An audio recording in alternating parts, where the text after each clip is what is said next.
السلام علیکم دوستو، کیسے ہیں آپ سب؟ میں زبینہ فیاض ایک بار پھر آپ کے ساتھ تو میں شروع کر رہی ہوں کتاب غم نہ کرے، جس کے رائٹر ہے ڈاکٹر آئز القرنی اور جس کا ترجمہ کیا ہے غدریف شہباز ندوی صاحب نے۔ تو شروع کرتے ہیں غم نہ کرے 33۔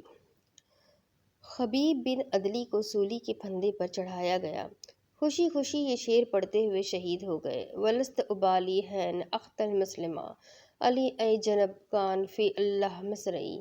ایمان کی حالت میں قتل کیا جا رہا ہو تو کیا پرواہ کہ کس پہلو پر موت آئے گی۔ اللہ کی طرف جب تاریکی شدید ہوتی ہے، بجلی کڑکتی ہے اور تیز و تند ہوا چلتی ہے تو فطرت جاگ پڑتی ہے۔ قرآن میں فرمایا، اس کشتی پر تیز و تند آندھی آ گئی، ہر جگہ موج اٹھنے لگی اور انہوں نے سمجھ لیا کہ بس اب تو گر گئے۔ تب انہوں نے خلوص دل سے اللہ تعالیٰ سے دعا کی۔ لیکن مسلمان اپنے رب کو خوشحالی و تنگ حالی ہر صورت میں پکارتا ہے۔ اگر ایسا نہ ہوتا تو یونس تسبیح کرنے والوں میں سے ہو تو وہ مچھلی کے پیٹ میں قیامت تک ٹھہرے رہتے۔ زیادہ تر لوگوں کا شیوا یہ ہے کہ کسی تنگی مصیبت میں گرفتار ہوئے تو لگے اللہ کے آگے گڑ گڑانے اور رونے چلانے۔ جو ہی ان کا مقصد حاصل ہوا تو وہ اعراض کر لیتے اور منہ موڑ لیتے ہیں۔ ظاہر ہے کہ اللہ تعالیٰ کی مناجات کو بازیچۂ اطفال نہیں بنایا جا سکتا، نہ اسے بہلایا اور دھوکہ دیا جا سکتا ہے جیسے بچوں کو بہلا لیتے ہیں۔ یہ اللہ کو فریب دینا چاہتے ہیں، اللہ ان کو فریب دے گا۔ جو لوگ ایسا کرتے ہیں وہ گویا فرعون کی نقل کرتے ہیں۔ اس کے شاگرد ہے جس نے وقت گزرنے کے بعد ایمان کا اعلان کیا تو اس سے کہا گیا، اے ایمان والے، اب ایمان لا رہے ہو؟ پہلے تو نافرمانی کرتے رہے اور فساد پھیلاتے رہے۔ میں نے سنا ہے کہ جب عراق نے کویت پر قبضہ کر لیا تو بی بی سی نے یہ خبر نشر کی کہ اس کی اطلاع پا کر سابق وزیر اعظم برطانیہ مارگریٹ تھیچر میں، جو اس وقت امریکی ریاست کی کولوراڈو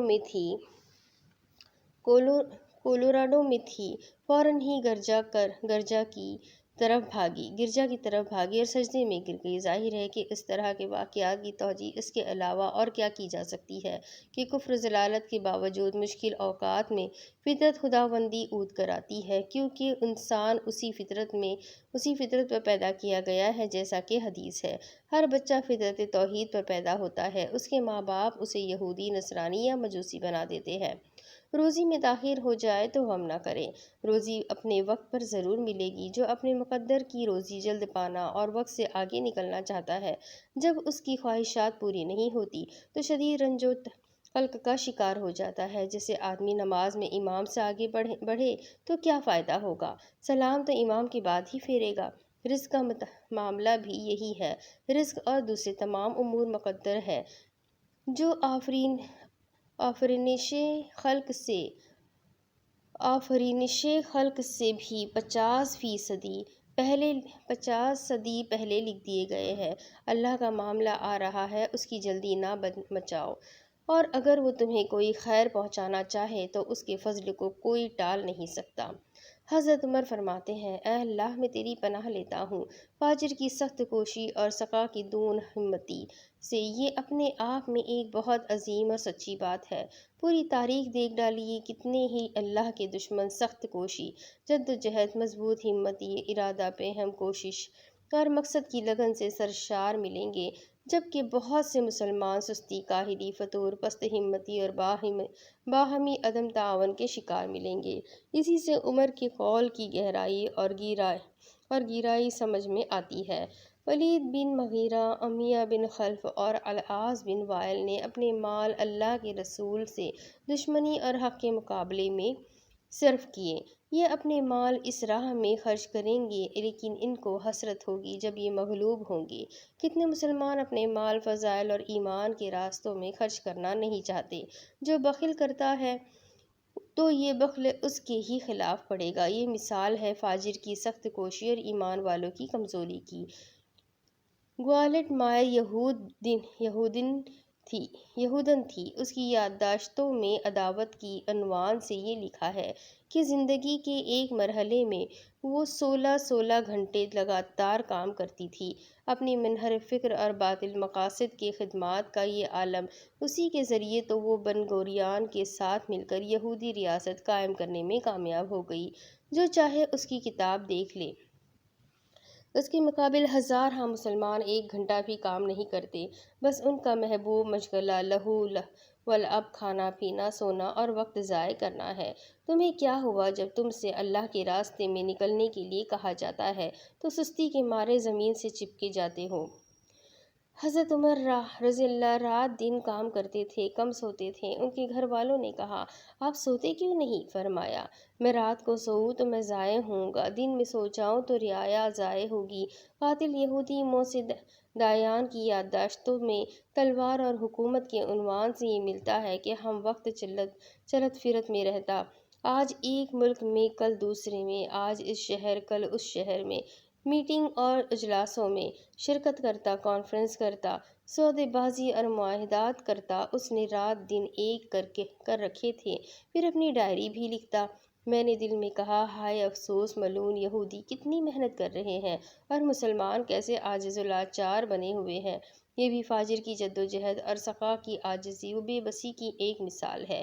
بیکاری، نکمے پن اور خالی رہنے سے حضرت عمر کو اتنی نفرت تھی کہ مسجد میں آ کر پڑے ہوئے کچھ نوجوانوں کو وہاں سے نکال دیا اور پٹائی کی اور فرمایا، نکلو، روزی تلاش کرو، آسمان سے سونا چاندی نہیں برسے گا۔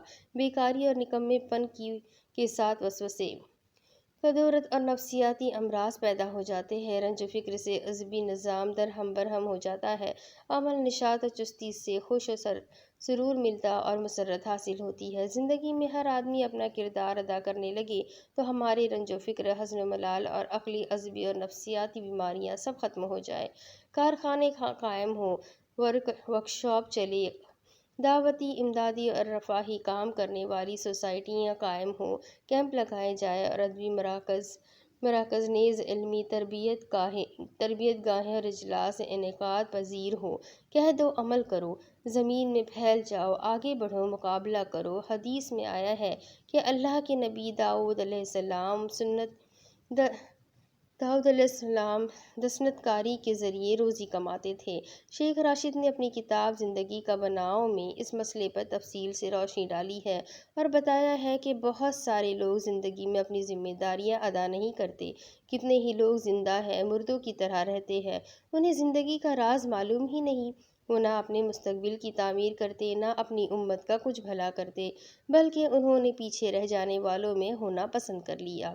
وہ مومنین جو بیٹھے ہیں جن سے کفر کو کوئی نقصان نہیں، وہ اور مجاہدین فی سبیل اللہ برابر نہیں ہو سکتے۔ وہ کالی عورت جو مسجد نبوی کی صفائی کرتی تھی، اس نے بھی اپنا کردار ادا کیا اور اسی کی بدولت جنت میں جگہ بنا لی۔ ایک ایمان والی باندی آزاد مشرقہ سے بہتر ہے، گرچہ تمہیں یہ مشرقہ اچھی لگے۔ اس لڑکے نے اپنا کردار ادا کیا جس نے رسول اللہ صلی اللہ علیہ وسلم کا ممبر بنایا، کیونکہ اس کا کام بڑھئی کا ہی تھا۔ جو لوگ اپنی کمائی سے ہی کھاتے ہیں۔ 1958 میں امریکہ نے اس بات کی اجازت دی کہ مسلمان داعی اس کی جیلوں میں جا کر اصلاح و تبلیغ کا کام کرے، کیونکہ امریکہ کو معلوم ہے کہ اگر یہ مجرم، قاتل اور پیشہ ور اسلام کی ہدایت پا جائیں گے تو اپنے اپنے سماج کا صالح اور کارآمد عنصر بن جائیں گے۔ کیا اس کے کوئی برابر ہے جو مردہ تھا، پھر ہم نے اسے زندہ کر دیا، اسے نور عنایت کیا جس کے ذریعے وہ کارگاہ حیات میں کام سے لگا ہے۔ حادثات کے وقت اپنے آپ پر قابو رکھنے اور معاملات کو سنبھالنے کے تعلق سے 2 بڑی مفید اور نفع بخش دعائیں حدیث میں آتی ہیں۔ حدیث علی ہے کہ جس کو مسلم نے روایت کیا ہے کہ رسول اکرم نے فرمایا، یہ کہا کرو، اللہم اہدنی وسددنی، اے اللہ مجھے راستہ دکھا اور صحیح رہنمائی کر۔ دوسری دعا ابو داؤد کی روایت کردہ حدیث میں یوں منقول ہے، اللہم الہمنی رشدی وقنی شر نفسی۔ شاعر کا کہنا ہے کہ اگر بندے کی مدد نہ کرے تو بندے کا اپنا اجتہاد غلط ثابت ہوتا ہے۔ زندگی سے لگاؤ، بقا کی آرزو، ہمیشہ رہنے کی تمنا اور موت سے ڈر۔ وہ چیزیں ہیں جن سے زندگی میں کدورت، سینے کی تنگی، رنج و ملال، بے خوابی، قلق اور اضطراب جیسی بیماریاں پیدا ہوتی ہیں۔ یہودیوں کے دنیاوی زندگی سے پیار پر اللہ نے اس کی ملامت کی اور فرمایا، انہیں تم زندگی کا سب سے زیادہ حریص پاؤ گے۔ مشرکین سے بھی زیادہ ان کا ہر آدمی چاہتا ہے کہ کاش اسے 1000 سال کی زندگی مل جائے۔ حالانکہ کتنی ہی دراز زندگی ہو، عذاب سے تو پھر بھی نہیں بچ سکتے۔ جو کچھ کر رہے ہیں اللہ سب جانتا ہے۔ آیت کریمہ میں حیات کو نکرہ استعمال کیا گیا ہے، مطلب یہ ہے کہ معمولی سی زندگی بھی چاہے چوپائیوں اور جانوروں کی ہو، وہ بھی ان کو بہت پیاری ہے۔ اسی طرح الفسنت لایا گیا ہے، جس کی وجہ یہ ہے کہ یہودی ایک دوسرے سے ملتے تو سلام یوں کرتے کہ تم 1000 سال جیو۔ اسی کا ذکر اللہ تعالیٰ نے فرمایا کہ بہت لمبی عمر چاہتے ہیں۔ اچھا، اگر ان میں 1000 سال مل بھی جائے پھر کیا ہوگا؟ انجام تو وہی دوزخ ہے۔ آخرت کا عذاب شدید ہوگا، وہاں کوئی ان کے کام نہ آ سکے گا۔ عام عربوں میں ایک جملہ یہ رائج ہے کہ لاہم واللہ یدعی، مفہوم یہ ہے کہ آسمان میں خدا موجود ہے جو دعا سنتا ہے، پھر رنج و ملال کیوں کرتے ہو؟ تم اپنا معاملہ اس کے حوالے کرو گے تو وہ اسے حل کر دے گا۔ مستر جب پکارتا ہے تو کون ہے اس کی پکار سننے اور اس کی پریشانی دور کرنے والا؟ جب میرے بندے میرے بارے میں پوچھے تو بتائیے کہ میں ان سے قریب ہوں اور پکارنے والے کی پکار سنتا ہوں۔ یہ لمحے زندگی میں بار بار آیا کرتے ہیں۔ شیخ علی طنطاوی کی یادداشتوں میں ان کی زندگی کے 2 خاص واقعات ملتے ہیں۔ نمبر 1، وہ بتاتے ہیں کہ بیروت کے ساحل پر تیر رہے تھے کہ ڈوبنے کے قریب ہو گئے۔ بے ہوشی کی حالت میں انہیں اٹھایا گیا۔ اس وقت وہ آہذاری کے ساتھ دعا کرنے لگے کہ اگر 1 گھنٹہ بھی اور زندگی مل جائے گی تو ایمان کی تجدید کریں گے اور عمل صالح کریں گے تاکہ ایمان کی بہار آ جائے۔ دوسرا واقعہ یہ ہے کہ شام سے ایک قافلے کے ساتھ حج کے لیے روانہ ہوئے۔ ابھی صحرائے تبوک میں ہی پہنچے تھے کہ یہ لوگ راستہ بھول گئے۔ 3 دن ہو گئے، کھانے پینے کا سامان ختم ہو گیا، موت سامنے دکھائی دینے لگی۔ طنطاوی اٹھے اور لوگوں کو الوداعی خطبہ دیا۔ توحید سے لبریز، حرارت سے سرشار، خود بھی روئے، دوسروں کو بھی رلایا۔ یہ احساس ہوا کہ ایمان میں بلندی آ گئی ہے۔ اب اللہ تعالیٰ کے علاوہ کوئی اور معین و مددگار نہیں ہے۔ اسی سے سوال کرتے ہیں جو آسمان میں ہے اور جو زمین میں ہے۔ ہر روز اس کی نئی شان ہوتی ہے۔ اللہ فرماتا ہے، کتنے ہی نبی گزرے جن کے ساتھ بہت سے صالحین دشمنوں سے لڑے ہیں اور وہ نہ کمزور پڑے نہ انہوں نے عاجزی دکھائی۔ اللہ کے راستے میں جو پیش آیا اس پر صبر کیا اور اللہ صبر کرنے والوں کو چاہتا ہے۔ اللہ کو وہ قوی ایمان والے پسند ہے جو اس کے دشمنوں کو صبر و استقلال سے چیلنج دیتے ہیں، نہ کمزور پڑتے، نہ ان پر مایوسی طاری ہوتی، نہ ان کے خواص ہوتے، نہ ذلت، ضعیف اور ناکامی کا احساس طاری ہوتا ہے، بلکہ ڈٹ جاتے ہیں، جدوجہد جاری رکھتے اور محاذ پر جمتے ہیں۔ یہ اللہ اور رسول پر ایمان کا تقاضا ہے۔ قوی مومن کمزور مومن سے بہتر ہے، خیر دونوں میں ہے۔ حضرت ابوبکر کی انگلی فی سبیل اللہ زخمی ہو گئی تو فرمایا، تو انگلی ہی تو ہے جو خون آلود ہو گئی، اور جو کچھ تجھے تکلیف ہوئی وہ اللہ کے راستے میں ہوئی۔ غار کے منہ پر بھی حضرت ابوبکر نے اپنی انگلی رکھ دی تھی تاکہ اس کے کیڑوں سے رسول اللہ کی حفاظت کر دے۔ بچھو نے ڈنک مار دیا، نبی صلی اللہ علیہ وسلم نے اس پر دم فرمایا تو وہ ٹھیک ہو گئی۔ انطراز سے کسی نے پوچھا، تمہاری شجاعت اور لوگوں پر غالب آ جانے کا راز کیا ہے؟ کہا، ابھی معلوم ہو جائے گا، اپنی انگلی میرے منہ میں رکھو اور میری اپنے منہ میں۔ اس نے ایسا ہی کیا، پھر دونوں نے ایک دوسرے کی انگلی میں دانت سے کاٹ لیا۔ انطرا نے برداشت کر لیا، اس آدمی سے برداشت نہ ہوا اور وہ بلبلا اٹھا۔ انطرا نے اپنی انگلی نکال کر کہا، اسی صبر و برداشت کے ذریعے میں لوگوں پر غالب آ جایا کرتا ہوں۔ مومن کو جس بات سے فخر و مسرت ہونی چاہیے وہ یہ ہے کہ اللہ کا لطف، رحمت اور درگزر راز سے قریب ہے۔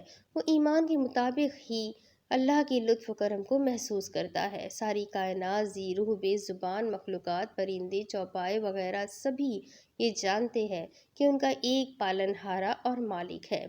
ہر چیز اس کی تسبیح بیان کرتی ہے لیکن تم اس کی تسبیح کو سمجھ نہیں پاتے۔ بقول شاعر، اے رب صرف تیری ہی حمد کی جاتی ہے، ساری مخلوقات تیری ہی چوکھٹ پر کھڑی ہوتی ہے۔ ہمارے یہاں جوتائی کے وقت کسان اپنے ہاتھوں سے زمین کی لائنوں میں دانے ڈالتے اور پکارتے جاتے ہیں، حب یا بسن فی بلد یا بسن بین یدیک یا فاطر السماوات والارض۔ یہ توحیدی احساس ہے اور نفوس کا اس کی طرف متوجہ ہونا ہے۔ فرمایا، جو تم کاٹتے ہو اس کے بارے میں بتاؤ، کیا تم اگاتے ہو یا ہم اگانے والے ہیں؟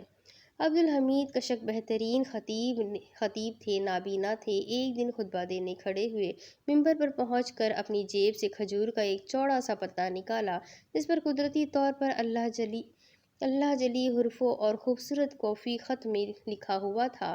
انہوں نے لوگوں کو وہ دکھلایا اور بے ساختہ کہا، انظر لطلق الشجرہ ذات الغصون النصرہ من الذی انبتہا وزانہا بالخضرہ ذاک هو اللہ الذی قدرتا مقتدرہ۔ اس تر و تازہ پودے کو دیکھو، اسے کس نے اگایا اور کس نے سرسبز کر دیا؟ وہ اللہ نے ہی کیا، جس کی قدرت جو چاہے کر سکتی ہے۔ یہ سن لو دہاڑے مار مار کر رونے لگے۔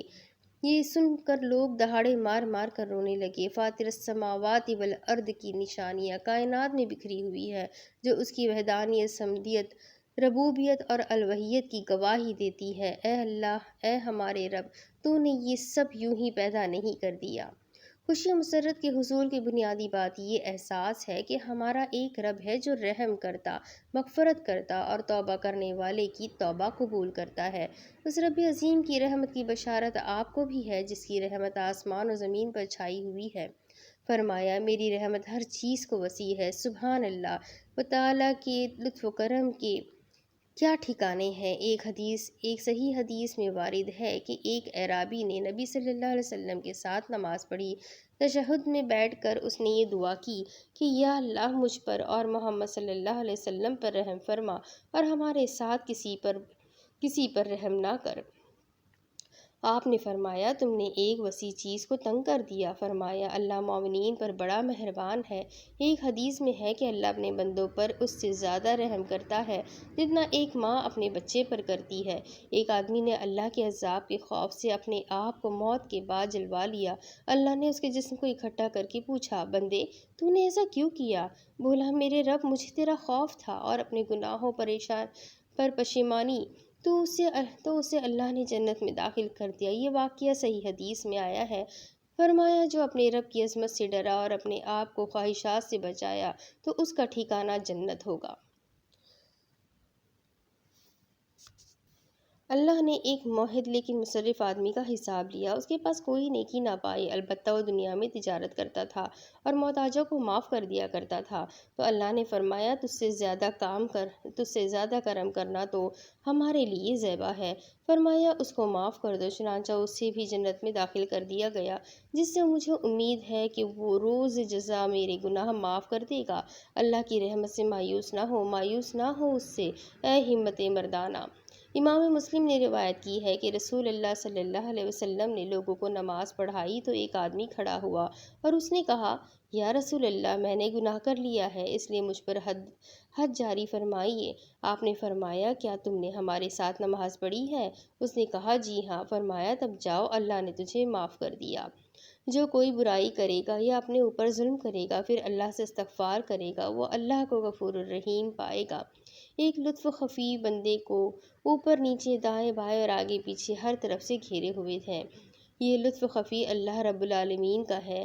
اس نے محمد صلی اللہ علیہ وسلم کو غار میں محفوظ رکھا، اہل کہف کو غار میں میٹھی نیند سلا دیا، ان تینوں کو رہائی دی جو غار کے اندر بند ہو گئے تھے۔